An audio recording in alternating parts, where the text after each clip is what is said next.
El día de ayer se celebró en todo el país el Día de las Madres, impulsado en 1922 por Rafael Alducín, director del diario Excelsior.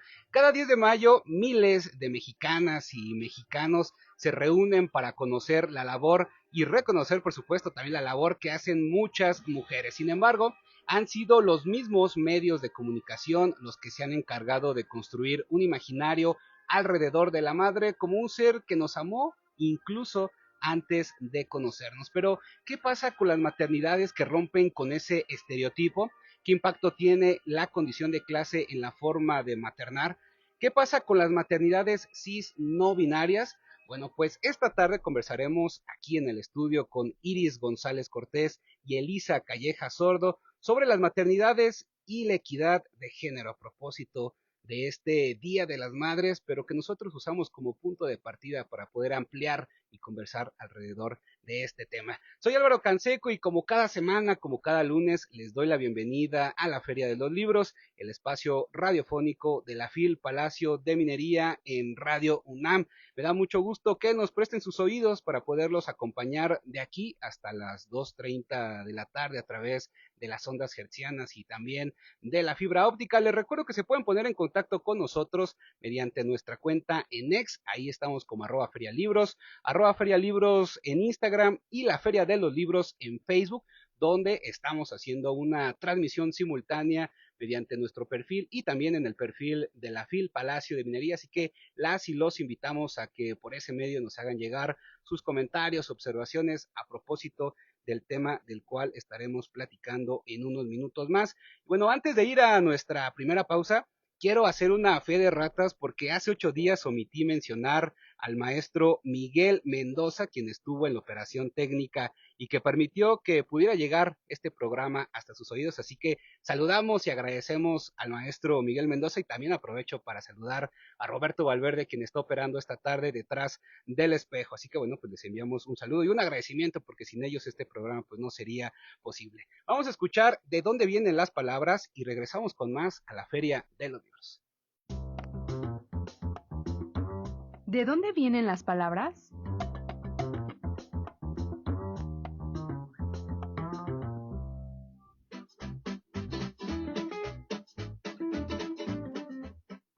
La palabra madre está en todas partes, pero esta palabra tan cotidiana tiene una historia larga. Madre viene del latín mater, una raíz antigua que también dio origen a palabras como materia o matriz, todas ellas conectadas con la idea de origen, de aquello que da forma a la vida. Sin embargo, en el español de todos los días, madre no solo es ternura. Decimos madre soltera, madre luchona, madre trabajadora, como si la palabra siempre cargara expectativas. Incluso aparecen expresiones intensas como a toda madre, ni madres o valió madre. Así, madre es más que un nombre, es una palabra que sostiene afectos, pero también presiones y significados sociales. Quizá hoy, más que repetir lo de siempre, valga la pena preguntarnos qué historias, qué exigencias y qué realidades caben dentro de una sola palabra. Porque madre, al final, es origen, pero también reflejo de nuestro tiempo.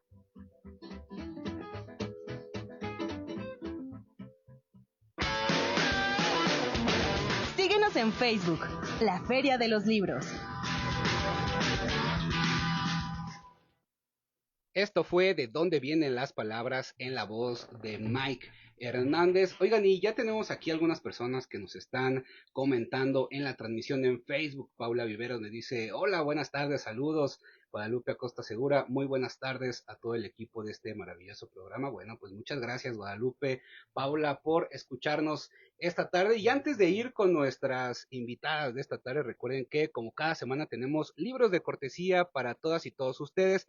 Y esta tarde tenemos un ejemplar del libro La aparición de la violencia sexual infantil, 1810-1895, de Pamela Loera García. Esta es una cortesía de la autora y también de la editorial Ediciones Navarra dentro de su colección El Ojo Viajero, un libro del cual estuvimos platicando aquí en este espacio hace algunas semanas y que en estos momentos se está presentando en la Universidad Iberoamericana. Así que bueno, aprovechamos para enviarle un fuerte saludo a la doctora Pamela Loera. Y también tenemos un ejemplar del libro Violencia en América Latina, problematizaciones y estudios de caso. Este es un libro coordinado por Karina Beatriz Kloster y cortesía de la Universidad Nacional Autónoma de México. Estos libros se van a ir para las primeras 2 personas que nos escriban en el chat de la transmisión en Facebook y nos den el nombre de un libro que hable sobre temas de maternidad, seguido, ya lo saben, del libro por el cual ustedes están participando. Más libros, más libres.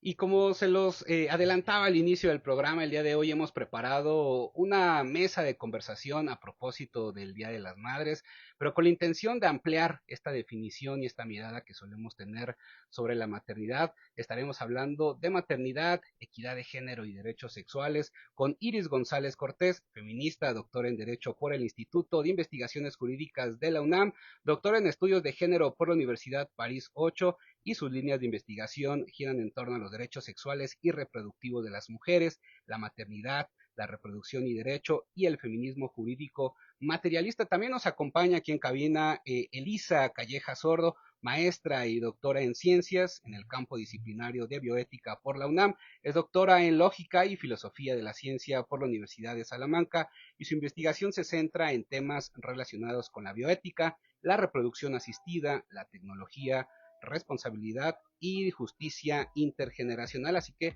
les doy la bienvenida aquí a los micrófonos de la Feria de los Libros a Iris y a Elisa. ¿Cómo están esta tarde? Muy bien, muchas gracias. Pues un gusto que nos acompañen. Ya platicábamos antes de entrar al aire que la intención de esta mesa es ampliar esta mirada que solemos tener sobre la maternidad. Y a mí me gustaría iniciar con una pregunta precisamente que habla pues de estas celebraciones, de estos rituales, estas percepciones sobre uno de estos días pues más festejados en nuestro país. ¿Qué tanto sigue influyendo esta mirada androcéntrica sobre la maternidad? Bueno, pues me parece que la mirada androcéntrica tiene efectos hoy en día todavía muy profundos en la forma en la que se entiende la maternidad y también la forma en la que se regula, ¿no? Recordemos que la mirada androcéntrica es tomar la experiencia masculina como unidad de medida de todo lo humano y a partir de ahí pues interpretar experiencias, regular, generar instituciones sociales como la maternidad, ¿no? Y eso yo creo que lo podemos observar con bastante fuerza y bastante claridad, incluso pese a los avances que hemos visto en torno a las maternidades y la reproducción hasta nuestros días. Doctora Elisa. Creo que también desde un punto de vista androcéntrico, y lo vemos muchísimo justamente en el 10 de mayo, la maternidad tiene un efecto, bueno, como que lo idealizamos. ¿Qué significa ser madre? ¿Cómo lo viven las mujeres? ¿Cuáles son las funciones que deben cumplir? Muchísimas veces se considera o en esta idealización se presenta a la madre como esta mujer que es completamente abnegada, entregada a los hijos, como de, ¿cómo decirlo? Como que deja hasta cierto punto, considero, su individualidad para convertirse en madre, y creo que el androcentrismo o esta mirada androcéntrica es lo que perpetúa hasta cierto punto, que creo que vale la pena cuestionar. Y a propósito de esta mirada androcéntrica, pues una de las acciones que desafortunadamente pues, se siguen repitiendo constantemente es esta intromisión del padre, del médico, del esposo o pareja sobre este proceso de gestación o también incluso de la decisión de la mujer a no tener más hijos. ¿Qué opinión tienen desde, digamos, los campos de estudio en el cual se han especializado en estos dilemas que genera este tipo de acciones en el ámbito del derecho y de la bioética, sobre todo desde una perspectiva de género, que son cada vez menos, pero se siguen repitiendo este tipo de acciones? Bueno, pues me parece que el papel del padre, del médico, de la pareja sentimental, de las mujeres en los procesos reproductivos dan cuenta justamente de cómo las mujeres, incluso en la actualidad, todavía no pueden tomar decisiones sobre la maternidad, digamos, en plena autonomía, ¿no? Enfrentan muchísimas presiones de muchas índoles, por ejemplo, índole familiar, índole social, índole económica, desde la medicina incluso. Y bueno, es un tema muy amplio, pero si queremos ejemplos, podríamos hablar, por ejemplo, de la coacción para tener o para continuar teniendo hijas e hijos por parte de las parejas, las familias, también la prohibición de métodos anticonceptivos, el exceso de las intervenciones médicas y en este sentido podríamos pensar en la práctica de cirugías o de cesáreas innecesarias, ¿no? ¿Qué más? Esto ya nos lleva obviamente a temas de violencia obstétrica y pensar incluso en algo que se reporta con frecuencia y que está registrado, lo han registrado organizaciones que trabajan derechos de las mujeres, derechos reproductivos, y es la práctica de abortos sin anestesia como forma de castigo por incumplir con el mandato de maternidad, ¿no? Cuando hay mujeres que acuden a hospitales con abortos ya en proceso. Hace una semana tuvimos el gusto de charlar en este espacio con la doctora Marta Santillán. Nos vino a hablar de su libro El aborto, publicado por el Instituto de Investigaciones Históricas, y nos decía que, bueno, si bien se han ganado muchas luchas, todavía hay mucho por hacer en relación al aborto. Esto que nos comentaba sobre ciertas violencias alrededor de estas prácticas, ¿cómo las has vivido desde el derecho, que es algo que te has especializado?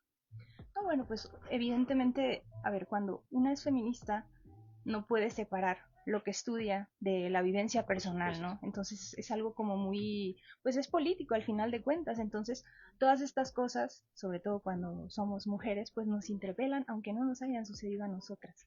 Entonces la verdad es que a veces en algún momento pensé que no era así, pero la realidad es que todas estas convicciones personales sí me llevaron a estudiar los temas que estudio hoy desde el derecho y a ver desde una postura muy crítica que, justo como mencionabas, pese a los avances que ha habido, todavía nos queda tanto por recorrer. Damos un paso adelante y parece que damos también dos atrás, ¿no? Y es que hablar de la mirada androcéntrica es también hablar del proyecto ilustrado, del proyecto de modernidad, donde incluso, querámoslo, no es difícil desmantelar esa presencia y esa mirada masculina en todas este tipo de prácticas. Y a propósito de eso, bueno, pues otro de los dilemas a los que nos enfrentamos en la actualidad tiene que ver con esta reflexión que gira en torno a la idea misma de mujer, madre, determinada por la biología. ¿Qué discusiones se han dado desde el derecho, pero también desde la bioética, sobre la reproducción asistida, por ejemplo, la gestación subrogada, los tratamientos de fertilidad, así como de aquellas mujeres que deciden también no maternar, que es muy válido, ¿no? Se tiene pensado que toda mujer inherentemente tiene este deseo de ser madre, y hay mujeres que dicen, no, yo no quiero ser madre. Creo que es interesante cómo sí tenemos por un lado todo lo que es reproducción asistida, cómo la tecnología ha ido avanzando a pasos agigantados, o sea, los diferentes procedimientos que se presentan cada, no sé, cada 5 años podemos encontrar procedimientos que nos sorprenden, justamente buscando que las mujeres sigan teniendo hijos, pero también creo que es muy interesante cómo se ha cuestionado el papel de las mujeres que buscan no tener hijos, independientemente desde el punto de vista biológico, si la mujer tiene un útero, la mujer es la que gesta, la mujer es quien puede amamantar, pero también darle cabida a estas otras mujeres que buscan, independientemente de las capacidades biológicas, no ser madres y salirse de este ideal que creo que sale precisamente, y valga la redundancia, de la maternidad, y decir, como mujeres no estar limitadas a una capacidad biológica o características físicas, sino decir, hay un proceso de autodeterminación donde cada una decide si quiere o no ser madre, cómo ser madre, también porque es diferente ser madre dentro de una pareja, no sé, como prototípica familia mexicana que busca tener un segundo o tercer hijo, a ser una mujer que quiere tener un hijo pero es soltera, un núcleo familiar como estable o no sé, o sea, diferentes formas de hacerlo. Creo que la medicina ha permitido cuestionarlo, pero creo que también hay que dar cabida justamente estas mujeres que cuestionan si deberían o no, si quieren ser madres y respondiendo si quieren serlo, cómo quieren serlo, cuándo quieren serlo y si no quieren serlo, perfectamente válido, que creo que es un problema, bueno, no un problema, pero que creo que es un punto que actualmente todavía genera cierta incomodidad en algunas personas, mujeres que deciden no tener hijos y entonces socialmente no son, en algunos puntos o en algunos entornos continúan siendo cuestionadas por esta decisión que al final de cuentas considero que al no afectar de manera directa a terceras personas, creo que debería permitir un diálogo en puntos de vista. Estas mujeres, ¿por qué no quieren ser madres? ¿Por qué no quieren maternar? Y entonces este diálogo creo que permitiría una como una postura más amplia de diferentes personas que se pueden ver involucradas. Sobre todo también porque seguimos perpetuando a través de diferentes discursos narrativos de los medios de comunicación, sobre todo la prensa, la televisión, las redes sociales, estas ideas que giran alrededor y en torno a las maternidades. En relación al derecho, ¿cuáles serían, digamos, esos diálogos que se ha tenido con la medicina, con la bioética sobre estos temas y estos grandes dilemas en los que se ve enfrentado sobre otros tipos de gestaciones o de maternidades? Pues mira, desde el derecho por sí mismo, por sí solo, poco, porque sabemos que el derecho se nutre como de otras ideologías, de otras disciplinas, ¿no? Entonces, en este sentido yo sí pensaría, bueno, sabemos que el derecho se nutre, por ejemplo, de los posicionamientos feministas. Los feminismos lo que han permitido al derecho y a otras disciplinas es justamente, pues, poner en cuestión esta idea de que las mujeres, o sea, ser mujer no es igual a ser madre, ¿no? Y que la maternidad no es algo meramente biológico, sino que es un proceso más bien biosocial. Y de aquí se abre la puerta a pensar en diferentes tipos de maternidad, como ya mencionaba un poco Elisa. Hay autoras que, por ejemplo, nos invitan y eso se dialoga o se discute mucho en bioética, autoras que invitan a pensar en maternidad genética o biológica, maternidad gestacional y maternidad social, ¿no? Que pueden ser alojadas por una misma mujer o no. Entonces, pues sí, justo el derecho se nutre de todos estos diálogos y se va transformando, ¿no? En ocasiones yo diría que pareciera de manera progresista, yo no lo sé si tanto, pienso por ejemplo en el tema de, esto ya es como una postura muy personal, pero que compartimos muchas feministas y son parte de los debates, la gestación por sustitución, ¿no? Como gestar para que otra mujer en ocasiones, no siempre, en ocasiones son para que un varón se convierta en padre, gestar para otros, ¿no? Y seguir las mujeres, al final de cuentas, poniendo el cuerpo y llevando a cabo el trabajo reproductivo, aunque no sean legalmente o socialmente nuestros hijos e hijas. Si te parece, me gustaría que regresáramos después de una pausa a profundizar sobre este tema que también creo que hay mucha controversia alrededor de ello. Estamos platicando, amigas y amigos, con Iris González Cortés y Elisa Calleja Sordo sobre maternidades y equidad de género. Vamos a escuchar del álbum Vengo de 2014 Antipatriarca, de la rapera y compositora chilena Ana Tijoux. Vamos y venimos y seguimos aquí en la Feria de los Libros.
Leer es estar vivo. La Feria de los Libros.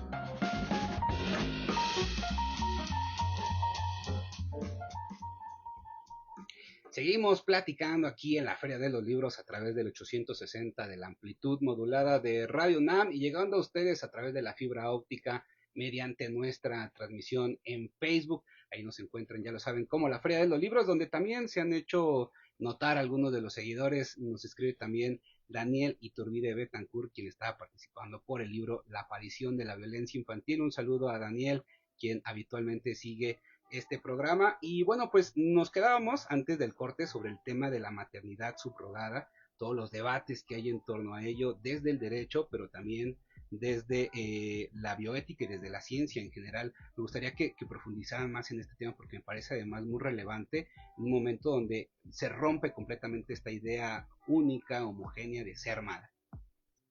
Creo que cuando se habla de maternidad subrogada, o bueno, creo que para empezar, hablar de maternidad subrogada genera un conflicto porque podemos definirlo, bueno, podemos usar diferentes términos, gestación subrogada, maternidad subrogada, que personalmente creo que se generan muchísimas controversias, pero bueno, esta función de mujeres que deciden gestar para que otra persona o padres de intención puedan tener un hijo, creo que al final de cuentas nos habla de la, ¿qué sería? Como de la cosificación o de la instrumentalización del cuerpo de una mujer, Claro. al cual se permite tener acceso a él en cierta parte por un argumento algunas veces altruista, es decir, una mujer que decide gestar para otra justamente para ayudarla a que tenga descendencia, que tenga hijos, ya sea porque igual y ella no puede gestar por la condición que sea, pero entonces el altruismo como este medio para justificar la instrumentalización de esta mujer o en ocasiones con un componente económico, que creo que en cualquiera de los dos casos o en los otros que se puedan presentar, que hay varios, hay un elemento que se debe tomar en cuenta, que es la condición de vulnerabilidad que de las mujeres que gestan, porque muchas veces no son mujeres que se encuentren en una posición normalmente económica como bastante, no sé, permisiva, holgada o que les permita tener como ciertos, no sé, como movimiento económicamente, o sea, como ser un poco más y esta condición de vulnerabilidad económica creo que es la que lleva a estos procesos de gestación, que creo que deben cuestionarse, porque la instrumentalización de estas mujeres por este elemento económico lleva, sí, a que ciertos padres de intención, o sea, intención en tanto quieren tener un hijo y en ese momento no lo tienen, al que van a gestar, eh, deje de lado este elemento de instrumentalización que creo que también está mediado hasta cierto punto por el deseo de personas, ya sea de manera individual o parejas, por tener hijos, pero qué tanto el deseo de una persona puede convertirse en un elemento que nos lleva a utilizar otro ser humano, otra mujer, justamente para cumplir un deseo individual. Y creo que la gestación subrogada es una de las pocas áreas donde se puede ver muy claramente, considero que se ve muy claramente como esta característica o esta condición de un deseo que nos lleva a realizar ese tipo de acciones que creo que son éticamente cuestionables. Ese es precisamente otro también de los grandes dilemas, si esta maternidad atravesada por la condición de clase permite realmente hablar de una maternidad libre o una libertad reproductiva en contextos precisamente de desigualdad estructural, económica, social, y ahí también qué posibilidades hay en términos de maternidad subrogada. Sí, mira, es justo la discusión, la gran discusión, ¿no? Dentro de los feminismos y también dentro del derecho.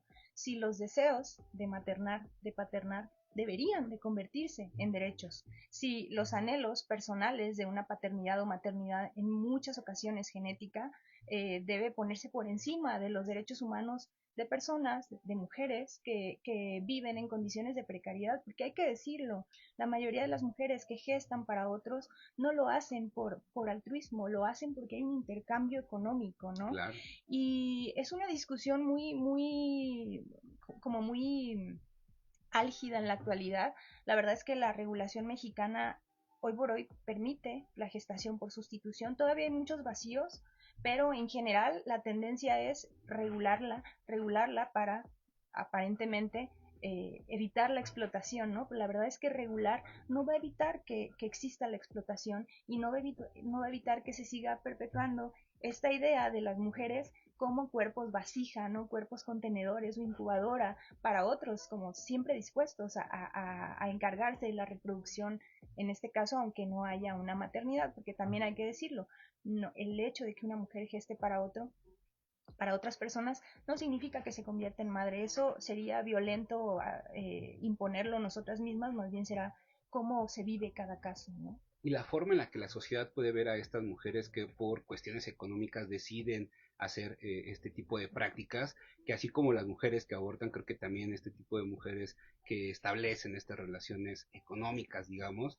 pues a veces son mal vistas y construidas alrededor de estas narrativas negativas en los medios de comunicación. Preparando este programa encontré por ahí un documental que me parece muy interesante que se estrenó en 2024 de esta cantante londinense Elizabeth Sankey, y ella titulaba su documental Witches, un poco usando esta idea de la bruja como metáfora, la bruja perseguida durante la Edad Media, pero también la idea de la mujer que sigue siendo perseguida en nuestro tiempo. Y sobre todo hablaba del tema de la depresión postparto. ¿Qué pasa en términos de salud mental con estas mujeres, incluso también en términos legales, ¿no? ¿Qué tanto afecta a una mujer que pueda tener un trastorno antes, durante o después de la maternidad en ciertos procesos legales? En fin, desde su campo disciplinario, ¿cómo ustedes ven que afecta esta relación entre salud mental y maternidad?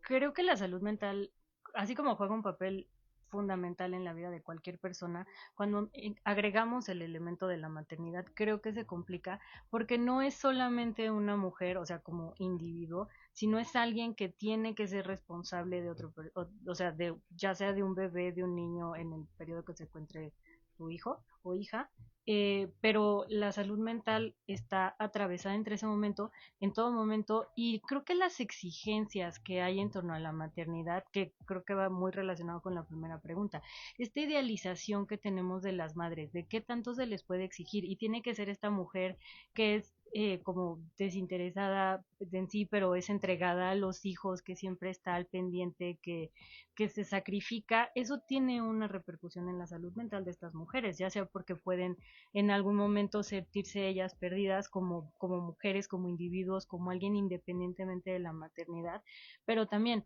procesos hormonales, el mismo proceso del embarazo, cómo afecta o sea, la salud mental de las mujeres, muchas veces, o creo que sí, muchas veces no es tan abordado como decía. La depresión por parto es algo que presentan muchísimas mujeres y que no es necesariamente abordado con la seriedad que considero debería tener, y de manera como, no sé si llamarlo rutinario, pero sí cuestionar en todo momento. Tenemos esta mujer que acaba de dar a luz, ¿cómo se encuentra? ¿Puede tener depresión postparto? O sea, o tenemos que esperar a que esa mujer llegue a un punto de quiebre y decir si necesita ayuda. Claro. Porque sí, la salud mental de las mujeres, en general, la salud mental de las mujeres en cualquier momento del embarazo, o ya que dio a luz, creo que no ha sido suficientemente investigado, cuestionado, abordado. Doctora Iris, para ir cerrando esta conversación, ¿cuál sería, digamos, su reflexión en relación a este tema? Bueno, pues me parece, desde mi ámbito, lo que podría decir es que pensar en salud mental nos invita justamente a romantizar la maternidad, ¿no? Y pensar que, como ya adelantaba Elisa, pues hay muchas mujeres, o si no es que la mayoría de las mujeres madres, pues maternan en agotamiento, en condiciones de desigualdad estructural, maternan en aislamiento, ¿no? Y esto a su vez nos invita también a pensar que la maternidad no debería de ser, o el cuidado de las hijas e hijos no debería ser llevado a cabo de manera exclusiva por la madre, sino que quizás hay por ahí elementos sociales, elementos colectivos, elementos institucionales que se nos están escapando y que son indispensables para que las mujeres puedan maternar en condiciones dignas, ¿no? Y con salud integral, física y mental. Y por eso es importante seguir reflexionando sobre estos temas. Así que les agradezco muchísimo de verdad que nos hayan acompañado esta tarde, doctora Iris, doctora Elisa. Espero que se pueda repetir en el futuro esta conversación porque siempre es necesaria y siempre se quedan muchas preguntas en el tintero. Así que les agradezco mucho que nos hayan acompañado. Muchas gracias. Y bueno, también agradecer a todas y todos ustedes que han seguido esta transmisión a través de la fibra óptica y también de las ondas hertzianas. Hemos llegado al final de una emisión más de la Feria de los Libros y quiero agradecer a todo el equipo que está detrás y que hace posible este programa, a Perla Gatica en la producción, Esmeralda Murillo en la coordinación de invitados, en la locución de contenidos y el servicio social, a Mike Hernández, redes sociales Claudia Pérez y en los controles técnicos a Roberto Valverde. Yo soy Álvaro Canseco, que tenga un excelente inicio de semana, una excelente tarde, provecho, hasta entonces.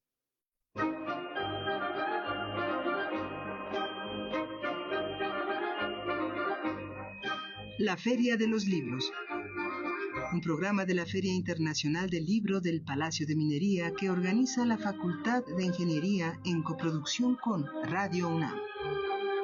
Idea original, Fernando Macotela.